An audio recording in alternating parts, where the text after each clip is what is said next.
Hello guys, good evening. তোমরা সবাই কেমন আছো? আশা করি সবাই খুব ভালো আছো। আমি তোমাদের ভালোবাসায় খুব ভালো আছি।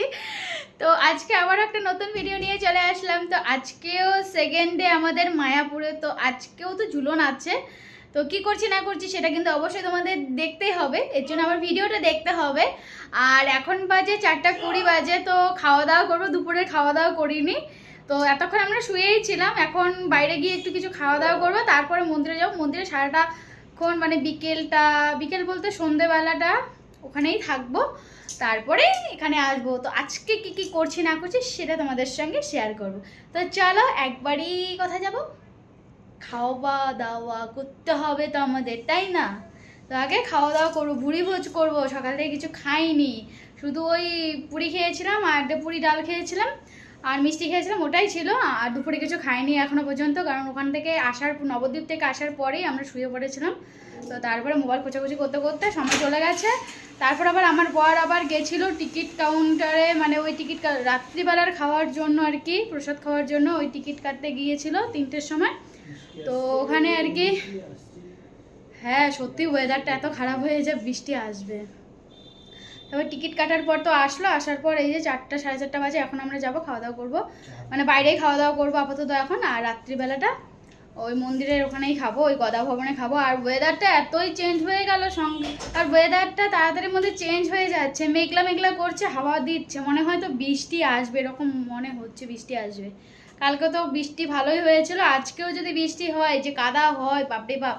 মানে এত সাজুগুজু করার পর যদি গোপী ড্রেসটা আমার নষ্ট হয়ে যায় কি বলবো। কালকে বৃষ্টি হয়েছিল বলে অন্য গোপী ড্রেসটা পরেছিলাম, কিন্তু আজকের গোপী ড্রেসটা যদি নষ্ট হয় তাহলে তো আমি খতম। তো চলো একবারই দেখা হচ্ছে মন্দিরে গিয়ে, টাটা।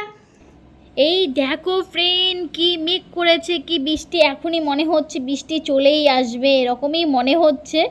কিন্তু অনেকটা সময় আমরা ওয়েট করেছিলাম যে দেখি যদি বৃষ্টি আসে তাহলে তো এখনই আর যাব না, কিন্তু বৃষ্টিটা আসেনি। তখন একটু মেঘটা সরে গেছে আর হাওয়াটাই শুধু ছিল, তো বৃষ্টি আসেনি। কিন্তু তোমরা একটু পরেই দেখতে পারবে যে আমাদের কি অবস্থা হয়ে গেছিল। তো এই যে এখন আমরা রেডি হয়েছি আর এখন আমরা বেরিয়েই পড়লাম। তো চলো, এই যে আমরা যাচ্ছি তারপরে এখানে এত বৃষ্টি চলে আসলো আর কি বলবো। মানে পাশেই ছিল ওই যে কি বলে ছোট ছোট দোকান ছিল, সেই দোকানগুলোতে গিয়ে আমরা দাঁড়িয়েছিলাম অনেকটা সময় ধরে। তো ফ্রেন্ড, যেহেতু আমরা ছোট ছোট দোকানের মধ্যে দাঁড়িয়েছিলাম আর বৃষ্টির সঙ্গে সঙ্গে হাওয়াও দিচ্ছিল, এর জন্য কিন্তু চুলের অবস্থা শেষ হয়ে যাচ্ছিলো। আর জলের বাউচিটা ওটা পড়ছিল শরীরের মধ্যে, রাগও হচ্ছিল। আর বরের সঙ্গে এখানে একটু আমার রাগ হয়েছিল, তো এর জন্য ভিডিওটা করতেও ইচ্ছা করছিল না, আবার না করলেও হয় না। এর জন্যই আর কি ওই রাগ ঠাগ ছেড়ে দিয়ে আমি আগে ভিডিও বানিয়েছি। আর তারপর এখানে অনেকক্ষণ আমরা ওয়েট করেছিলাম। আর তারপরেই বৃষ্টি ছাড়ার পর আমরা চলে এসেছি বিরিয়ানির দোকানে। আর বিরিয়ানি আমাদের দিয়ে দিয়েছে, এখানেও আমাদের অনেকটা সময় লেট করিয়েছিল কারণ বিরিয়ানিটা হয়নি তখন। আর তারপরে এটা ছিল ভেজ বিরিয়ানি, আর খুব ভালো হয়েছে বা খুব খারাপ হয়েছে সেটাও বলবো না, মানে মোটামুটি চলে আর কি এরকম। আর তারপরেই কিন্তু আমরা চলে আসলাম মায়াপুরের ভেতরে, মানে গোশালার ওদিকে যাচ্ছি আমি আর আমার বর আর কি। আর সঙ্গে আমি বললাম বরকে যে বর মশাই একটু আমার পেছন দিকে একটু ভিডিও করে দেবে, তো কিছু বললো না, দিয়েই দিল। আর যেহেতু একটু আগে রাগ করেছিলাম তো এর জন্য কথা শুনছে আর কি, ভিডিওটা বানিয়ে দিল। আর কতদিন পর নিজের চুলগুলোকে দেখছি, যদিও পাতলা হয়ে গেছে তবুও নিজের চুল দেখতে ভালো লাগে। আর দেখো একটু গোপী ড্রেসটা আমি উঁচু করে পরেছিলাম যদি বৃষ্টি হয়, কারণ আগের দিন তো বৃষ্টি হয়েছিল খুব, আর আজকেও বৃষ্টি ওয়েদার ছিল, এই জন্য কিন্তু একটু হালকা উঁচু করে পরেছিলাম। আর তারপরেই দেখো আমরা কিন্তু কোন দিকে এসেছি বলো তো, যেখানে গাছগুলো বড় বড় গাছগুলো আছে না, গোশালার এদিকে আসার সময় যে বড় বড় গাছগুলো আছে, গাছগুলো পার হয়ে যাওয়ার পর একটা টার্নিং ঘুরে বাঁদিকে দেখবে একটা রাস্তা করা থাকে। তো প্রথমে তোমরা যখন আসবে আর কি, ধরো তোমরা ঝুলনের দিন আসলে সেদিনকে তোমরা ঠিকমতো বুঝতেই পারবে না যে কোন জায়গাটায় ঝুলন হয়, মানে যারা প্রথম আসছে তারা বুঝতে পারবে না ঠিক। তো বলে দিলাম যে তোমরা যখন আর কি মন্দির থেকে ওই গোশালার দিকে আসবে, তো বড় বড় গাছগুলো শেষ হওয়ার পর দেখবে মানে একটা টার্নিং ঘুরবে ডান দিকে, তো ডান দিকে টার্নিং ঘোরার সময় বাঁ দিকে দেখবে একটা রাস্তা গেছে ছোট। তো ওইখানে ওই রাস্তাটা দিয়েই যেতে হবে। আমরা যেহেতু প্রথম গেছিলাম আমরা ঠিক বুঝতে পারছিলাম যে কোন দিকে হবে, কোন দিকে কি, কিছুই তো আয়োজন দেখছি না। সেরকমই মনে হয়, মানে উপর থেকে মনে হচ্ছে কোনো আয়োজনই নেই। যখন আমরা ভেতরে যাচ্ছি তখন মনে হচ্ছে ওরে বাবা কত আয়োজন করেছে সত্যি। আর আজকেও কিন্তু ছেলে মেয়েদের লাইন আলাদা ছিল, আর যেহেতু ছেলেদের সংখ্যা কম মেয়েদের সংখ্যা বেশি, এর জন্য মেয়েদেরকে তাড়াতাড়ি ছেড়েছে বলেই আমি কিন্তু আগেই ঝুলনের দড়ি টেনে তারপর দাঁড়িয়েছিলাম, বরের জন্য অপেক্ষা করছিলাম আর ভিডিও বানাচ্ছিলাম। তো ও আসুক আপাতত, আর আমি এদিকে ভিডিও বানাই আর আমার বকবকানি না শুনে এখন যদি একটু কীর্তন শোনো অনেক ভালো লাগবে তোমাদের। তো চলো এখন তোমরা আমার সঙ্গে কীর্তন শোনো, ঠিক আছে? তো চলো।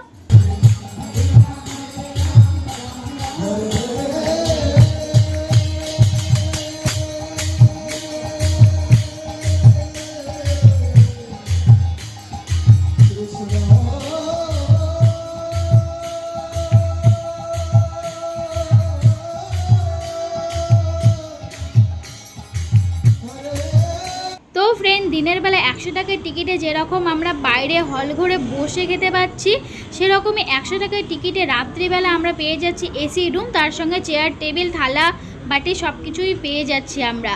আর এখানে কিন্তু আমরা চলে এসে ঝুলনের ওখান থেকে চলে এসে এখানে লাইন দিয়েছে, তারপরে আমি একটু ভিডিও করছিলাম, কাকু ভিডিওতে উঠে গেছে, আর তার জন্য কাকিমাকে বলছি এই আমি না ভিডিওতে উঠে গেলাম, এরকমভাবে বলছিলাম, আমার নাকি হাসি পাচ্ছিল। আর তারপরেই আমরা কিন্তু ভেতরে চলে আসি। ভেতরে একটু ঠান্ডা ঠান্ডা কুলকুল এসির হাওয়া, মানে গরম থেকে আসার পর এসিটার হাওয়াটা কত ভালো লাগছিলো। আর এখানে না বলেই দিয়েছে যে কেউ খাবার নষ্ট করবে না, কিন্তু আমরা না খেতে পারিনি সেরকম। আর দেখো এখানে একটু ওয়েট করতে হয়েছে, আমাদের বসেই থাকতে হয়েছে। আর যেহেতু আমরা এখানে আসার আগে আমরা বিরিয়ানি খেয়েছিলাম সন্ধ্যাবেলা, এর জন্য না খিদেটা একদমই ছিল না। আর তারপরেই দেখো আমাদের দিয়ে দিয়েছিল থালা আর কলা পাতার উপরে, কি ভালো লাগছিল, মানে এইটা না ভিডিওতে দেখেছিলাম, তো আমিও ভেবেছিলাম যে একদিন আমি এইভাবে খাবো। তো আসলাম, এইভাবেই খেলাম। আর তার আগে কিন্তু রাধে রাধে হরে কৃষ্ণ এসব বলতে হয়, রাধে রাধে হরে কৃষ্ণা। আর তারপরেই দেখো একটা একটা করে সবজি দিচ্ছিলো। আমি ভাবছিলাম কি একটু ভিডিও করবো, কিন্তু এত লেট করে সবজি দিচ্ছিলো আমার আর ভিডিও করা সেরকম হয়নি, আগেই ভিডিও করা হয়ে গেছে, ঠিক আছে।